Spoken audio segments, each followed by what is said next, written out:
Efeso 3:18-21. Aking idinadalangin na magkaroon kayo ng kapangyarihang matarok kasama ng lahat ng mga banal, ang luwang, haba, taas at lalim, at upang makilala ang pag-ibig ni Kristo na higit sa kaalaman, upang kayo'y mapuno ng lahat ng kapuspusan ng Diyos. Ngayon sa Kanya na makakagawa ng higit na sagana kaysa lahat ng ating hinihingi o iniisip, ayon sa kapangyarihang gumagawa sa atin.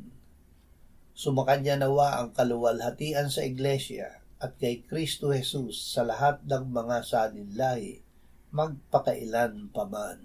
Amen. Higit na sagana. Ang biyaya na binigay ng Diyos sa atin ay higit na sagana sa lahat ng ating mahihingi. Hindi masusukat ang pag-ibig ni Kristo sa atin. Ang Diyos ay pag-ibig.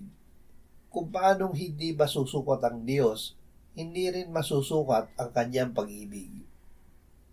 Salamat sa Diyos sapagkat dahil sa Kanyang pag-ibig, ang biyayang ibinibigay niya ay hindi lamang sapat, kundi laging umaapaw ng higit sa sukat ng ating pangangailangan.